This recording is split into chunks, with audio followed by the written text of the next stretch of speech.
Wife and daughter pushed me away in sickness. Years later, they returned to take my house, but oh no.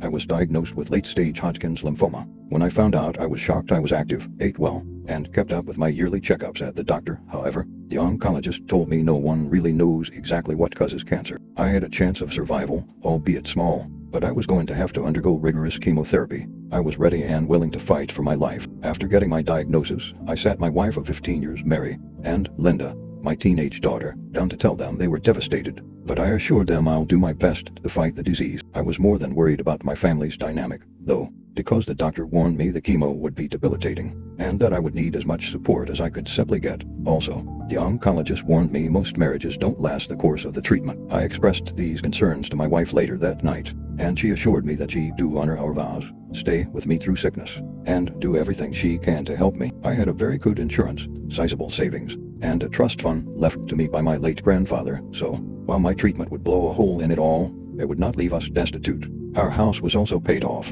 and I'd already set aside the money my daughter would need for college should anything happen to me. My co-workers at work had a send-off party for me and wished me luck in my difficult journey. I started chemo a week later, and it was absolutely brutal. I would come home feeling like I'd been run over by a train. I could barely feed myself and hardly had enough energy to walk or bathe. My wife and daughter did their best to help me.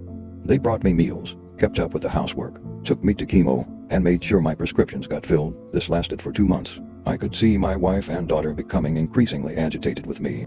I could sense reluctance whenever I asked something of them. My wife even looked annoyed every time she had to take me out to chemo. At one point, my daughter stopped answering me altogether when I'd ask for a glass of water or help getting outside to get some fresh air. Well, things came to a head when I had an early chemo appointment one day. I noticed I was running a little late, and my wife still had not come down from our room. I called up to ask if she was taking, and she made a weary sound and asked if I could just get an Uber to the hospital because she's tired. Well, I was shocked at the time, but well, I don't know. I called an Uber and also called the hospital to ask if somebody could meet me out in the parking lot as my wife would not be there to help me. Luckily, my Uber driver was a super nice girl who made sure I got into the building okay, and even told me I could call her when I was through, and she'd drive me back home. While I was grateful, it felt a little strange and humiliating to have to throw myself at the mercy of strangers. When I got home later that day, I rested for a few hours and then confronted my wife and daughter about their behavior. I told them I noticed them acting a little cold lately and asked them if they felt like I was a burden. My wife said they were just overwhelmed, and my daughter said she did not expect me to be so needy or demanding. I floated the idea of hiring a nurse who could come in a few days a week to help me out and also take me to chemo. I also ordered a wheelchair, so it would be easier for me to get around when I'm too weak to walk. They agreed. I asked the hospital for recommendations, and they sent me a very sweet but stern-bed nurse. She made sure I got to chemo on time, made sure I got my medication on time, and even on the day when she wasn't working, she created a care plan that included healthy meals. Everything was going great. The doctors were pleased with my progress, but my wife and daughter still did not seem happy. I was less of a burden now, but my wife was feeling as though the nurse was replacing her. I told her if she was willing to take me to chemo, fill my prescriptions, and make sure I ate and took my pills on time, then I'd be more than willing to part ways with the nurse. The only reason I had a bed nurse now was because I was such a burden on her, and she accepted this as a compromise. She asked me if I was willing to get a male nurse instead, and I told her there were none on the hospital list recommended. The reason they sent what I had is because she had experience dealing with cancer patients, so she understands my needs. On top of that, she's careful, attentive, and very respectful. She's been nothing but nice to my wife and daughter and me. The only way I was getting rid of her was if my wife and daughter agreed to do everything she was doing, but my wife wasn't having it. She said I could just do more for myself, instead of making my condition everyone else's problem. So I asked her if she had lost her mind. I do everything I can for myself. There were some days when I could barely lift my head, much less stand up. This chemo has been debilitating. She went upstairs in a fit of rage and started slamming doors. I chose to ignore her little tantrums, and my main focus was my recovery. Her negativity was only going to stress me out and make things worse.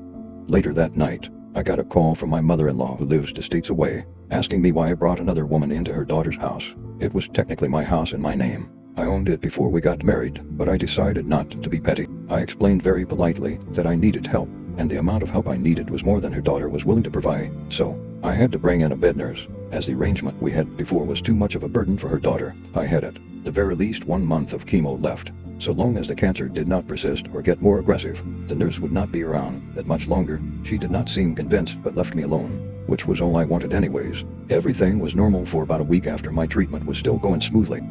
Then one day, when I came home from chemo, I met a moving truck in front of my house. My wife, and daughter had packed up all their stuff and said they were going to their mom's place indefinitely. I was hurt and upset, but was too tired to express it properly. The fact that she did this right after my chemo, when she knew that I'd be spent and I couldn't talk to her, is just cruel. I asked my daughter if this was what she wanted. She was old enough to make her own decisions, She said she would rather go with her mother because it was too hard living with me. I watched them go with tears in my eye, both because this was exactly what I was dreading at the start of my chemo. I felt unwanted and abandoned. The nurse spent some extra time with me that day and asked if I had any family who I could stay with just so I would not have to be alone. My brother was the only family nearby, but he lived 3 hours away and had 2 younger kids.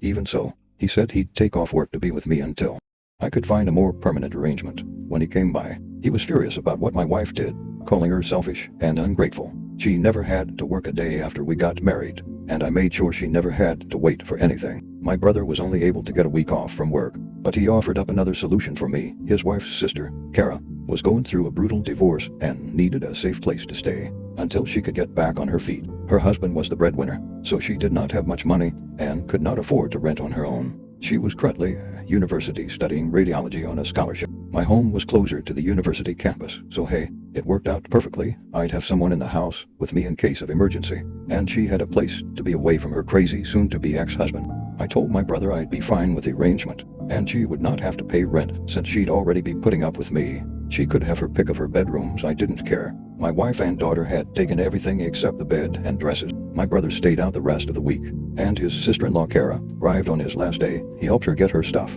and then she thanked me profusely for letting her stay with me. She promised to pick up after herself and help where she could.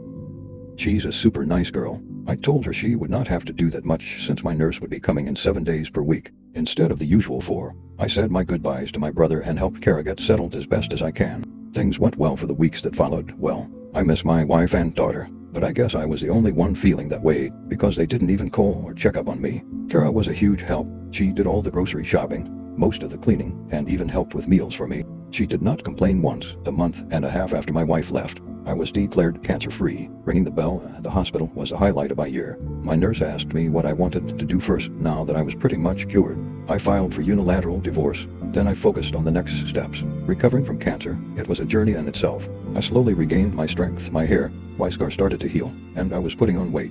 I stuck to my health meal regime for the most part, but I allowed myself some cheat days for some of my favorite meals I had not had in a while. It's been 6 months now that I've been cancer-free, and I think I'm finally ready to move on with my life. I called my old job, and they're willing to rehire me for remote work if I want. I think I'll take them up on the offer because I will be moving away. I love my house, but there's just too many awful memories here. I want to start over with something smaller. Kara doesn't know it yet, but I'm going to be giving the house to her. She came through when I was at my lowest and showed me immense kindness. Even though we were pretty much strangers, she can sell it if she wants. I don't want anything to do with it anymore, and I certainly don't want my wife or daughter laying claim to it. My new place is in a quiet neighborhood in the sticks, and I'm looking forward to this beginning. Update number 1. Hey guys, it's been over a year since my initial diagnosis. I've settled into my new place in the neighborhood nicely. There's a lot of friendly people around here, and me and my neighbors across the way, Carol, hit it off pretty quick. She's a widow who lives alone. Her kids are scattered around the country, but they come around Christmas and her birthday. She invited me to her porch for drinks and conversation, and she told me she lost her husband to lung cancer. If he had not left a good life insurance, she and her kids would have been destitute. So I told her about what happened with my wife and daughter. I still had not heard a word from them, which is fine. I'm over it. I spent my time working on pursuing new hobbies. I got into woodworking, and I'm starting to build up a collection of tools. One day when I came back from the hardware store, Carol said she saw some people hanging around my house. They did not do or steal anything. They walked up to the door, knocked a few times, walked around the house a bit, and when I didn't come out, they waited in the car for a while. She said she was about to call the sheriff's office, but they left. She didn't want to get too involved, because they could have been family. I asked her what they looked like, and she described a middle-aged woman and a teenage girl. Of course, that's my wife and daughter. I don't know how they found this place because only my brother and his wife know where I live. Why would they even be looking for me anyways? They left almost a year ago and never looked back.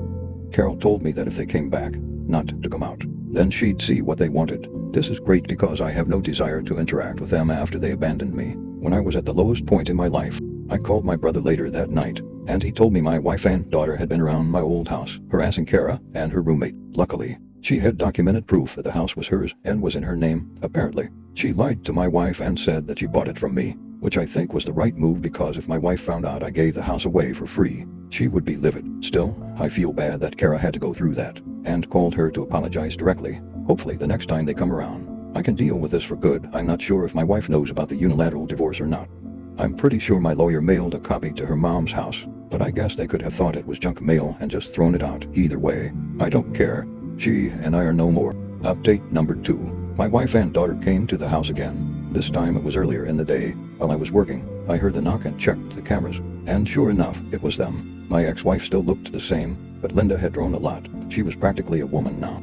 I stayed inside like Carol and I planned, but moved closer to the door so I could hear them better. I heard Carol come over to greet them and introduce herself as the next-door neighbor. My wife asked her if she knew a guy named John who used to live there. Carol sounded just as confused as I did. Did she ask used to? My wife explained that her husband, not ex-husband, lived in this house before he passed away recently. She came to find out if anybody was squatting there, as her husband had an extended hospital stay before his terrible, untimely death. My jaw hit the floor. They thought I was dead. I honestly don't know where they got that information from. There is no record of my death anywhere. Certainly not at the hospital where I got my treatment. Anyways, my wife went on to say that they were next of kin, so the home was rightfully theirs. Carol told them that someone named John did live there for a while, but he was a divorcee. She explained that while we were neighbors, I informed her that my wife left me, and I filed a unilateral divorce. She also said I planned on willing all my assets to charity. As far as she knew, I had no other family besides my brother, which is why she found it so strange to see two women sniffing around my house. She said she could be mistaken, though. It was dead silent for a good long while before Carol asked them if they had a death certificate or a will. She told them once they had all that, they could take it down to the county's record office, and if they were rightful owners of the property, they could get the deed in their name. My wife did not take this well. She asked Carol who the hell she thought she was, and started screaming, saying that she has no authority to tell her anything about her own husband. She said Carol should mind her business and stop being so nosy. I was so embarrassed. The people around this neighborhood have been nothing but nice to me, and here my ex-wife was making a scene and disturbing their peace. I had half a mind to go out there and tell her off, but decided to stick with the plan. Carol, bless her heart, apologized and said she was trying to help.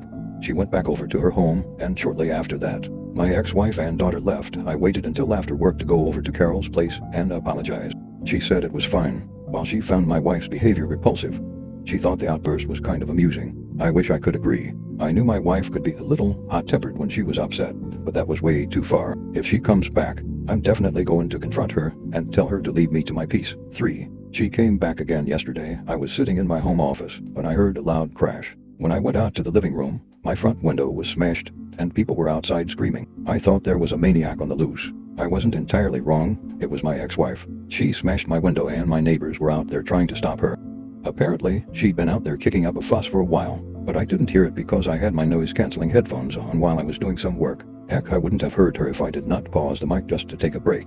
When I got outside, two of my elderly neighbors were trying to stop my ex from causing more damage. Both she and Linda were holding bats, and they'd already broken a few of my potted plants. I grabbed her by the arm and asked if she had lost her damn marbles. Needless to say, she was shocked to see me or see me alive. I guess I told both her and my daughter to get off my property before I called the cops. At this point, I did not know my neighbors already called it.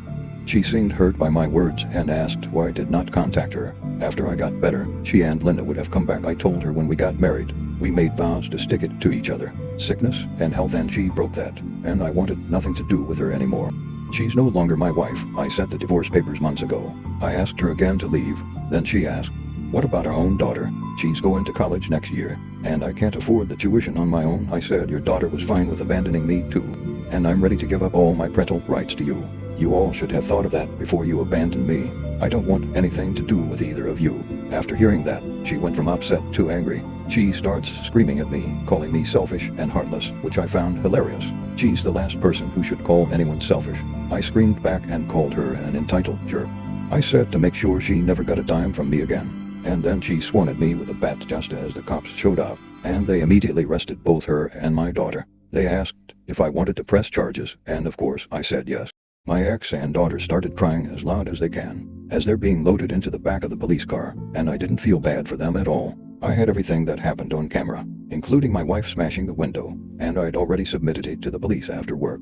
I ordered a new window and cleaned up the glass. Someone will be by to deal with it tomorrow. Carol gave me some buckets to put my plants in, until I can replace the pots. I did some digging because I was curious about what exactly brought my ex-wife around. Apparently, her mom died 2 months ago, and they found out that the house they've been staying in did not belong to her or her husband. It belonged to his cousin. Then, said cousin came to kick them out because he wanted to sell it.